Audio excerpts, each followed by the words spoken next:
సుమన్ గారు, ఇప్పుడు భారతీయ జనతా పార్టీ శ్రీరామునికి సంబంధించి కానీ రామ మందిరానికి సంబంధించి కానీ దాన్ని ఒక ఎన్నికల ఎజెండాగా ఈ దేశంలో ముందుకు తీసుకుని పోతుంది. మనం అందరం చూస్తూనే ఉన్నాం, మనం అందరం సాక్షులం. కానీ తెలంగాణ అనుకున్నాం, ఇప్పుడు తెలంగాణ కూడా వచ్చేసి తెలంగాణ భారతదేశంలో అంతర్భాగం కదా. ఇప్పుడు దాకా ఆదరుకున్నారు కదా, ఇప్పుడే కదా వచ్చింది. ఇప్పుడు మేము అధికారంలో ఉన్నప్పుడు యాదాద్రి లాంటి గొప్ప పుణ్యక్షేత్రాన్ని చాలా గొప్పగా తీర్చిదిద్దినాం.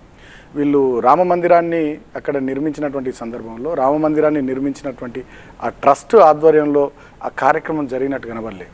ప్రధానమంత్రి భారతీయ జనతా పార్టీ ఆధ్వర్యంలోనే ఆ కార్యక్రమం జరిగినట్టుగా వాళ్ళు చేసుకున్నారు.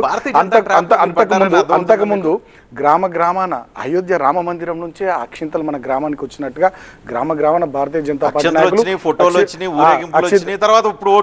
అయితే ఆ అక్షింతలు కూడా మంచిది. కానీ మేము యాదాద్రి లాంటి గొప్ప పుణ్యక్షేత్రాన్ని గొప్పగా తీర్చిదిద్దినా 100 కోట్లతో దాన్ని నిర్మించినాం. మేము అట్లేం ఊరూరుకు ఇంత లడ్డో లేకపోతే అక్షింతలో తలంబ్రాల పేరిట అవ్వో ఇవో పంచి మేము దాన్ని ఒక రాజకీయపరమైనటువంటి అంశంగా మేము చూడలేదు. అటువంటి విధానం మాది కాదు. అన్ని మతాలు మంచిగా ఉండాలి, అన్ని మతాల వాళ్ళు సహజీవనం చేయాలి. ముస్లిం ఓట్లకు భయపడి భవిష్యత్తు అంటే మేము ముస్లిం ఓట్లు హిందువుల ఓట్లు అని అట్లా చూడము, ముస్లింలు హిందువులని చూడము, తెలంగాణ ప్రజలు అని చూస్తాం. మేము భారతదేశ ప్రజలను చూస్తాం. భారతదేశ రాజ్యాంగం చెప్పింది మనకి లౌకిక రాజ్యం అని చెప్పింది. లౌకిక రాజ్యంలో అన్ని మతాల వాళ్ళు ఉంటారు. హిందూ మతం ఉంటుంది, సెక్యులర్ అంటున్నారు వాళ్ళు. క్లియర్ కట్ గా హిందూ పోలరైజేషన్, హిందూ ఓట్లు కావాలని అంటున్నారు. క్లియర్ కట్ క్లారిటీ ఉంది కదా, ప్రజలు నిర్ణయిస్తారు కదా. నేనేమంటున్నా, ఎన్నికలకు పోయినటువంటి సందర్భంలో నేనంటున్నా భారతీయ జనతా పార్టీ హిందుత్వ ఎజెండా ట్రాప్ లో బీఆర్ఎస్ పడిందా లేదు అనుకుంటే మీరు వ్యూహాత్మకంగా మీరు కూడా భారతీయ జనతా పార్టీ వచ్చినాకనే భారతదేశంలో హిందూ మతం పుట్టిందనే ఫీలింగ్ లో మీరు ఏమైనా ఉన్నారా? నేను లేదు, కానీ దేశంలో ప్రజలు ఎక్కువ మంది అలానే ఉన్నారు. నేనేమంటున్నా, జనసంఘ్ ఎప్పుడు వచ్చింది? భారతీయ జనతా పార్టీ ఉన్నారు కాబట్టి వాళ్ళు ఓట్లు వేస్తున్నారు. హిందూ మతం ఎప్పుడు పుట్టింది? సో వీళ్ళే దానికి ఏదో పేటెంట్లు అన్నట్టుగా మాట్లాడడం కరెక్ట్ కాదు. ఇవాళ నిజంగా భారతదేశంలో ఇంత ఓపెన్గా యజ్ఞాలు యాగాలు హోమాలు చేసిన నాయకుడు ఎవరన్నా ఉన్నారా? కేసీఆర్ గారి లాగా ప్రధానమంత్రి కూడా చేయలే, హోంమంత్రి కూడా చేయలే, ఏ ఇతర భారతీయ జనతా పార్టీ రాష్ట్రాలకు సంబంధించినటువంటి ముఖ్యమంత్రులు కూడా చేయలే. అంత గొప్పగా చండీ యాగం కానీ ఇతరత్ర యాగాలు కానీ బ్రహ్మాండంగా చేసిండు. మా సార్ నమ్ముతాడు, మేము నమ్ముతాం, అందరం నమ్ముతాం. ఎట్ ద సేమ్ టైం ఇతర మతాలను కూడా గౌరవిస్తాం. నేనేమంటున్నా, కేంద్ర ప్రభుత్వంగా భారతీయ జనతా పార్టీ హెడ్గా ఉన్నటువంటి ఈ యూనియన్ గవర్నమెంట్ ఈ 10 సంవత్సరాల్లో మీరు ఈ దేశానికి ఏం చేసిర్రు, దేశంలో ఉన్న ఎస్సీలకు ఏం చేసిర్రు, బీసీలకు ఏం చేసిర్రు, అణగారిన వర్గాలకు ఎస్టీలకు ఏం చేసిర్రు, ఆదివాళ్ళకి ఏం చేసిర్రు, ఇవన్నీ చెప్పుకుంటూ ఓట్లు అడిగేటటువంటి ప్రయత్నం చేయాలి తప్ప ఈ రకమైనటువంటి సున్నితమైనటువంటి అంశాల్లో భావోద్వేగాలు రెచ్చగొట్టేటటువంటి ధోరణి కరెక్ట్ కానే కాదు. దాన్ని రాజేంద్ర రెడ్డి గారు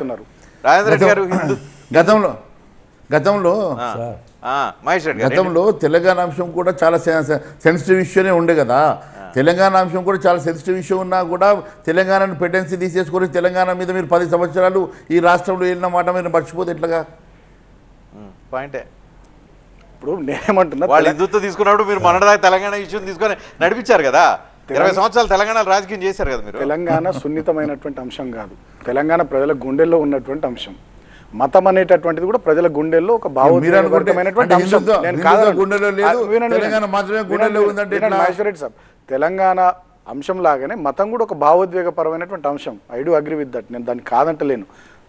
ఆ అంశానికి ఈ అంశానికి చాలా తేడా ఉంది. ఇవాళ నేనేమంటున్నా, ఆనాడు ప్రజలు కోరుకున్నారు కాబట్టి ప్రజల కోసమే ఈ పార్టీ వచ్చింది, రాష్ట్రాన్ని సాధించింది, సాధించిన రాష్ట్రాల్లో మేము పనిచేసుకుంటూ ముందుకు పోయినాం.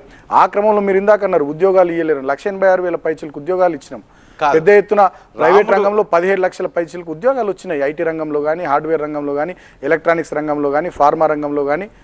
ఐఎల్ఓ చెప్పింది, ఐఎల్ఓ రికార్డు, మా రికార్డు కాదు. మేమేమంటున్నామంటే మేము ఉద్వేగాల వెనుక పోలే. కావాలా వద్దా రాముడు నినాదం? కావాలా వద్దా? ఎక్కడికి రాముడు నినాదం? జై శ్రీరామ్ అనే నినాదం. రాముడు అందరికి దేవుడు అండి, అందరి దేవుడు కాదంటలేదు. నినాదం ఓనర్షిప్ బీజేపీ తీసుకుంది, మీరు కూడా మీకు ఓనర్షిప్ లో ఎంతో కొంత పోర్షన్ మీకు కావాలనుకుంటున్నారా వద్దనుకుంటున్నారు? దేవుళ్ళని అందరు మొక్కుతారు. నేను ఓపెన్ చెప్తున్నా, నేను బొట్టు పెట్టుకోలేనా? మా మహేశ్వర్ రెడ్డి అని ఇంకా బొట్టు పెట్టుకోలేదు, నేను బొట్టు పెట్టుకున్నా కదా. మరి ఎందుకు చాలీసా నాకు కూడా తెలుసు అని ఎందుకు మీరు ప్రూవ్ చేసుకునే ప్రయత్నం చేయాలి? మేము ప్రూవ్ చేసుకునే ప్రయత్నాలు చేస్తలే. మేము చెప్పింది ఏంటంటే ప్రజల భావోద్వేగాలతోని పనిచేయడం కరెక్ట్ కాదు. ప్రజల ఆలోచనల మేరకు ఉద్యోగాల కల్పన జరగాలి. దేశంలో అణగారిన వర్గాలకు, దళిత వర్గాలకు, రైతాంగానికి, పారిశ్రామిక రంగానికి సంబంధించి ఏం చేస్తున్నారు చేయాలి. ఇవాళ దేశం యొక్క జీడిపి పెరిగిందా తగ్గిందా? గతంతో పోలిస్తే దేశంలో గతంతో పోలిస్తే ఉద్యోగాల కొరత ఉందా లేదా? పర్ క్యాపిటల్ గతంతో పోలిస్తే తగ్గిందా పెరిగిందా? దేశంలో ఇవాళ ఏం జరుగుతూ ఉంది? విభజన రాజకీయాలు ఎందుకు చేయాలి, ఈ రకమైనటువంటి అంశాల మీద ఇవాళ భారతీయ జనతా పార్టీ ఎన్నికల ఎజెండాను పెట్టుకుని పోవాలి తప్ప అందరికి సంబంధించినటువంటి అంశం మతం అంటే ఏదో భారతీయ జనతా పార్టీ వాళ్ళ పేటెంట్ హక్కు అన్నట్టే కాదు. రాజేంద్ర రెడ్డి గారు జై శ్రీరామ్. చూడండి, ఒక్కసారి జై శ్రీరామ్, ఓకేనా? భారతీయ జనతా పార్టీ కేవలం మతం మీద, భారతీయ జనతా పార్టీ కేవలం మతం మీద మాత్రమే సార్, ఎన్నికలు పోతూ అనడం చెప్పింది పచ్చి అబద్ధం. చెప్పండి. భారతీయ జనతా ఓకే. పార్టీ రాజేంద్ర రెడ్డి గారు.